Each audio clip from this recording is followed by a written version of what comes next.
Hello and welcome back. Today we have another Ashened deck profile, and we've had a newish card. Came out like a month or two ago. By this point, it's the Dominus Impulse. Dominus Impulse is an extremely powerful hand trap that stops a special summon, an effect that special summons. So if your opponent activates like Red Eyes Fusion, you can activate this and just negate the effect of it, which is extremely powerful. So what also makes it strong is that you can activate it from the hand if your opponent controls a card. So you don't even have to set it. You don't have to worry about it getting Harpies, Lightning Storm, none of that nonsense. You can just hold it in your hand where it's completely safe. Just use it whenever. The downside is that when you activate it from the hand, you cannot activate the effects of light, earth, and wind monsters. So we essentially play all dark, water, and fire monsters. We've always played darks and a little bit of fires, so we just maxed out on those. And we have the only water we really play is Purulia, so we don't really have much to worry about here. The single only card that conflicts with this, with Dominus Impulse, is Divine Arsenal AA Zeus, and we don't really care because he's just extremely powerful. He just does a lot. So you can like triple attack, you can take an Exceed attack with it, go into Zeus. You don't even have to use its effect. You just clear out a monster. 2 if you have a good attack. So Zeus is the only one in the deck that conflicts with it, but it doesn't matter. He's just a super goat, so we love him anyway.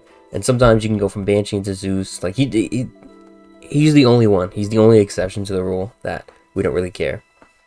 Other than that, this card locks us out of many hand traps. Not necessarily locks us because you can still play those hand traps. You just have to use them before you use this. The only issue that I don't like is that in the grind game, it gets very awkward. So if you top deck Ghost Ogre and Snow Rabbit, if you top deck Effect Veiler, if you top deck any of these like Light, Earth, Wind hand traps, it gets awkward because you've used Dominus Impulse from the hand, and now these cards are super dead cards. There's not much at all you can really do with them. They're level 3 tuners. We have no synchros in the deck.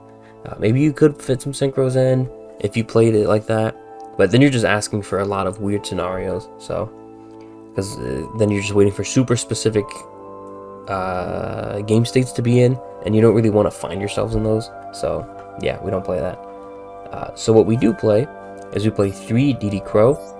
DD Crow hits everything Abystial hits, and literally everything else past that.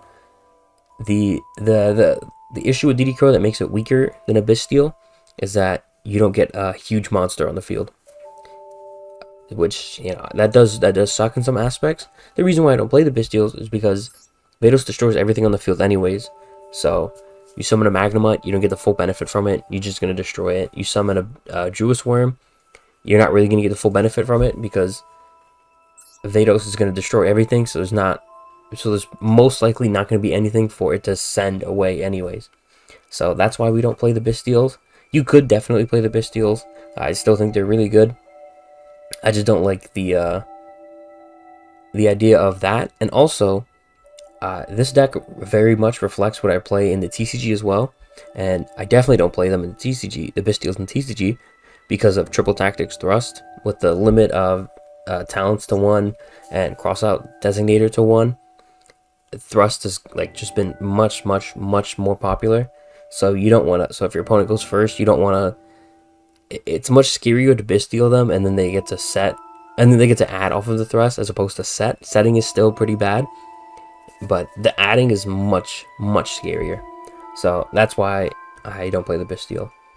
We play 3 Ash Blossom. It's like top 5 hand traps of all time, and it doesn't conflict with Impulse. So it's just a very strong. It's also a fire, which comes up for our Promethean Princess line every now and then.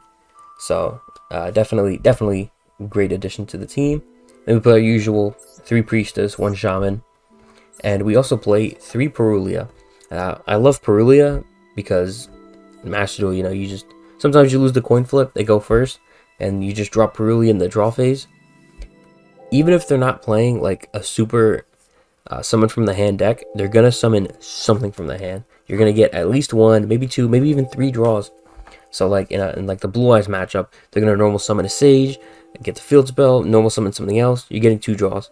At worst, it'll be an upstart, or they'll play around the Purulia and try not to give you that many draws, and they end up with a more so weaker board. Maybe even by like one or two interactions, it's still a huge help. It's very, very handy. It's a great card, and it's gonna get even better later on when we eventually get chaotic elements in the game. Unfortunately, not the case right now. But yeah, another thing I love about this card, it's a level 4. So if you draw it later in the duel, like sometimes you draw it and it's like, damn, this sucks as the top deck.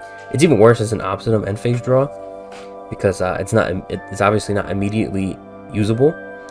But once you've got like the setup going and you're in the grind game going back and forth, this is a great card to just normal summon and then start linking off into random stuff. It's a great discard off of Phoenix. It's this and like any of our Fire or Darks into Hita or Dark or Little Knight. It's a phenomenal link material, and it's even a 4 for Banshee. Like there's a lot of like side uses for it if we don't open it in the draw phase. And even if you're going first and you open it, you could still, like, I personally don't really do it, but you could Purulia on your own draw phase, so that if they Nibiru you, if they Bestial you, if they're playing something like Fire Kings or something along those lines that summons during your turn, from the hand of course, then you can draw on your turn and then try and keep it extending, try and draw into something to punish them, like talents or something. So there's a lot of cool things you can do with Purulia, especially in this deck, and there's going to be more down the line, so stay tuned. We play our usual 1 Emperor, 1 King, 3 Vados. We play 3 talents, and we're very, very weary about it, because we don't know if Master Duel is going to follow the CCG ban list anytime soon, and hit this to 1, so we'll see what happens with talents. We play 2 Bonfire, because that's what we're allowed. We play 2 Extinguishing. 2 Extinguishing is pretty solid. I love it. We play 3 Chicken Game. Chicken Game is such a phenomenal card in this deck. It's a free draw, and then you can recycle it with Embers and get another draw. You can draw twice in your turn. Sometimes you can draw 3-4 times, depending on like if you draw into another Chicken Game, draw into an Obsidian for the end phase draw. The best thing you can do is Chicken Game into a hand trap, and then put another field spell over Chicken Game so that your opponent doesn't get the benefit of it. It's a great card. It's a little strange at 43, but because of just how Master Duel is, like Purulia kind of is like, alright, fine, and then like things like triple attack. So there's like several draw cards, so I don't really mind it at 43, because it essentially makes it into like a 40 card deck at the cost of like some life points. But with being able to recycle it, that's where it gets the value. And there's no searchers in this game. There's no terraforming, no set rotation. So you just have to hard draw into the Chicken Game. That's why I don't really mind it at 3. We play the 3 Obsidian, of course. We play our 2 Called By, our 3 Awakening for the, this is the 1-card combo. It's the best, literally the best to ever do it. It's just a shame we can't search it. New in recent times is Rekindling the Ashened. I used to play this way back in the day, but I took it out because you never actually like search for it. It's such a weird card. It's so good. It's actually a phenomenal card. You put an Ashened that's banished or in the graveyard at the bottom of the deck for cost, and target also for cost monster your opponent controls, and then negate it. Like, it's a quick play spell. It's just phenomenal. Like during your turn, you can negate something annoying while recycling something. It's a great recycle card. It's a great interruption. You can set it and just negate something on their turn. Like, it's so good. You can recycle the trap. You can recycle any monster. You can if Shaman gets banished, you can recycle it with this. Like, there's so many cool things you can do with this card. The issue is I never played it because it never comes up. You have to use most likely you're using your Priestess search for extinguishing to get to Vados, or using your priestess search for Obsidium. And even if you open extinguishing and Obsidium, searching for the second Obsidium gives you a draw, and you have the second Obsidium in case you need it for other things. So it's just one of those cards where you kind of like hard open it. It's really nice, but even though in those aspects it's not really that like good because we don't have another search for it. The issue with this build is that there is no effect veiler, there's no Ghost Mortar or Moonlit Chill, so we don't have any monster negates, and there's no imperm. So we need something. And this is a searchable monster negate if the situation calls for it. If we just need to negate something like random and stupid, just to get it out the way. And on Master Duel, there's been a huge resurgence of anti-meta. So, you know, you can activate something like extinguishing, or place an Obsidium over another Obsidium, and you can just get an Ashened card into the graveyard, and then you can normal summon Priestess, search for this, put that card back, and then negate that monster, and then get some other things going to be able to counteract the deck. So one Rekindling is very necessary. It comes up pretty often. A very good card to open. It's just not that great to search, but when you do need to search it, it's absolutely phenomenal to have. And we have our 3 impulse as stated. You can just stop so many great so many effects. And if you have a trap in the graveyard, it also destroys the card that you're negating. So if we send Endlessness off of our Fusion Vados, you can negate and destroy a card. So if they summon a monster and activate an effect to summon something, then you can negate and destroy it with the impulse once these are in the grave. Like, you can set yourself up for it. It's so like versatile. Because your opponent needs to have a card on their field to activate it from the hand, it can seem a little tricky, but like most things activate like on the field to summon, so it's perfectly fine. And if they have something like Nib, they're gonna have a Vados on their field during your turn. So even if they turn 1 trying to bury you, you can just impulse and negate it. You won't destroy it, but like you're not summoning 5 turns. You're not summoning 5 turns 5 times in a turn. After that first turn, if you're doing the full setup with the Emperor and the Banshee and all that, like that turn you're summoning more than 5 times. So if they Nibiru you and you impulse it, that Nibiru is going to be stuck in their hand, and they don't know that. They don't know that you're not going to be summoning that much more in like follow-up turns. You're going to be summoning like a few times, so they're not going to discard it off of like Diabellstar or anything like that. They're going to hold it.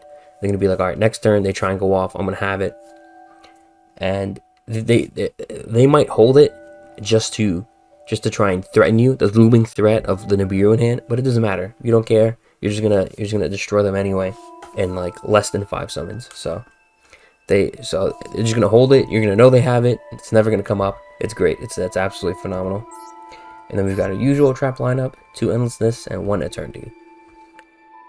Our extra deck, like I said, a bunch of Darks and Fires, and just the 1 Light for Zeus. So we have our Blaze Phoenix, the machine fusion monster doesn't come up that often on our opponent's field. You know, you get Zeus every now and then, which is cool. It's not cool, but like they summon Zeus every now and then. They don't see this coming, so you just fuse away the Zeus. It's also going to be really good when the Crystron stuff comes out, because there's going to be a lot of Crystrons running around. So you just go Fusion, you just go Vados and Cyber Dragon Infinity, or whatever random Crystron they have, and you just fuse it away. They'll never see it coming. No one knows what's going on. It's great. We have our 2 Embers. We have our 2 Fusion Vados as usual. Our 1 Banshee. Grunix. Grunix is a phenomenal card. He can be a little tricky to get out sometimes, because the only 8 monsters we have are Embers, King, and Volcanic Emperor. Emperor, if you got into Emperor, like you can go from Emperor to Embers pretty damn quick because of Extinguishing's fusion effect. King sometimes lingers around on the field, so he can be pretty easy to get on to use. The issue is that when he's in the grave, when he's banished, or in the deck, you got to get him out of there. But getting him on the field's pretty damn easy. It's just getting him back. That's the tricky part. And Ember's is pretty simple to go into. So he can be a little tricky, like doing 2 of those in the same turn. But when you do summon him, he's clearing the field. He's popping a spell trap. Like he's just absolutely phenomenal. He's like one of my favorite additions to the deck. Definitely worth the 30 UR dust and the structure deck I bought to get him in real life. The 1 Zeus, the 1 Typhon. Sometimes I really want to cut Typhon, and sometimes I have duels where he just puts in so much work that it's like incredible. Like he'll just win you a game. He'll just out random boards. He's not really great for like the start of your turn. Like I used to think he was gonna be really good because you can just normal summon Priestess, get your search, do whatever, and then Typhon, and then break their board apart, and then you can do the Vados on their turn and start doing stuff. But life didn't work out that way. What ended up happening is that I realized in the grind game, like when you have a bunch of things going and you just drop a Typhon when their life points are low, bounce a monster, and then just attack for game, like that's where he shines, which is just randomly bounce monsters. My favorite is to make Typhon after Banshee, because Banshee, you detach 1 and search, and then you have 2 materials. So you drop that Typhon on it, that's a bounce on your turn, and if he lives till the next turn, that's another bounce. Absolutely super goated. That's a great duo right there. We play the 1 Phoenix. It's always good to have around, especially with the Princess and random back row like floodgates and stuff. We play the 1 Hita. Hita is the, everyone's playing Ash Blossom, so you don't have to worry about it. Hita is best to go into after the Volcanic Emperor stuff, because Banshee's a free monster that comes back every single turn with the Emperor. So you can like normal summon Purulia, and then special summon Emperor, bring back the Banshee, and then Purulia and Banshee into Hita, take back their Ash, and then go into the Promethean Princess and the Amphibious and Buggeroth. So yeah, Hita's really cool. The only issue I have with Hita is that we don't have a fire monster to search off of it. We used to play Agnemol Candle, but he ended up bricking me too much, so I took him out. But he would have been a cool search off of the Hita. There's no, maybe there's like a random volcanic monster, but like I haven't found anything that's good, even if we don't do all this. So hopefully we can find something really good for Hita. But until then it still does pretty damn good in its job. We play 1 Dark. Dark's like a different case. So obviously there's no Promethean Princess line with him, but what he can do is he can summon back your opponent's monster. Same thing with Hita, so you can also do this. You can go into Little Knight with them. They're really good for that. But Dark, you can like Priestess, and like, because Priestess is always going to be on the field. That's always your summon. That's why we keep using it as an example. Priestess and any other monster into Dark, and Priestess searches for the field spell, and then you can summon Dark, and then crash into your opponent's monster, and then you can search for Vados, because he has 15 or less defense.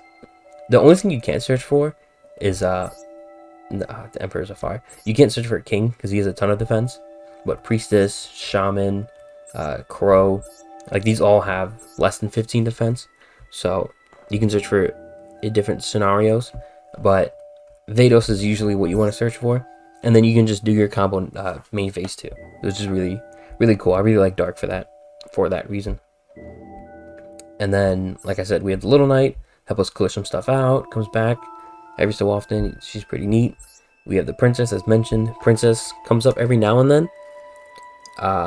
She's not something we go into every single duel. I wish we could. She's just extremely good. She summons back a fire every turn, so you can bring back Banshee or Phoenix or whatever, like Hita, whatever we want, just for extra damage, extra bodies, whatever the case may desire.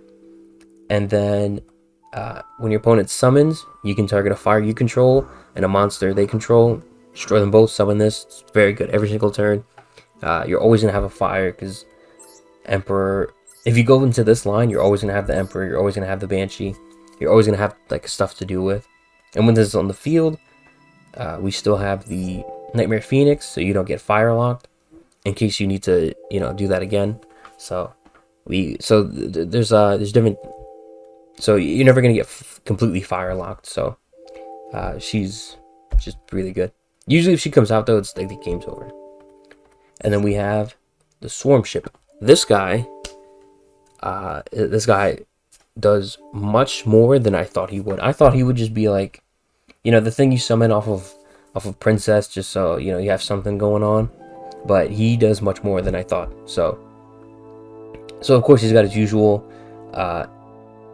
If this is destroyed, you flow back into like Hita or whatever link 3 or lower you want. This is cool because they might be scared of the Hita searching, so they don't know. But it also, when the link 3 or lower on the field is destroyed, you can banish this and then pop a card, non-target.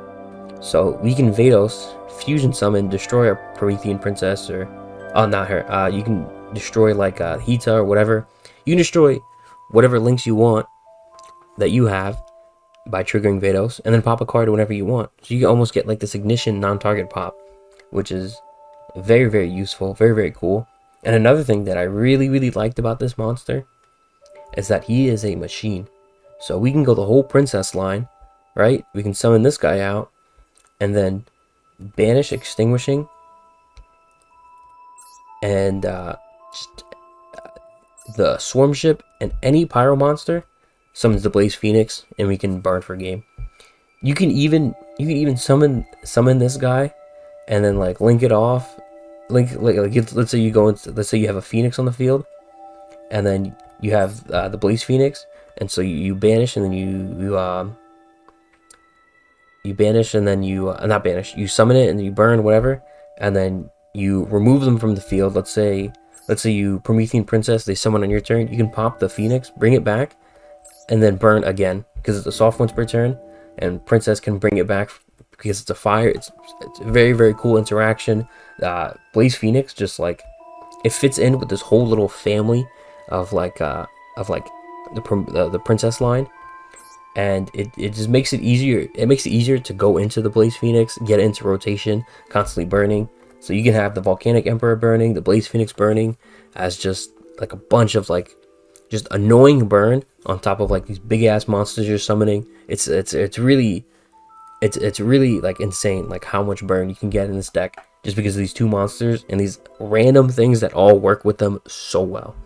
So that's one thing I really liked about this monster. And even if you do that turn 1, it doesn't matter that you've gotten rid of this, because you can burn turn 1 off of the extinguishing summoning this, and then this guy can this guy counts as he's a fire, so he's the fire on the field for Promethean Princess. So yeah, really, really cool stuff.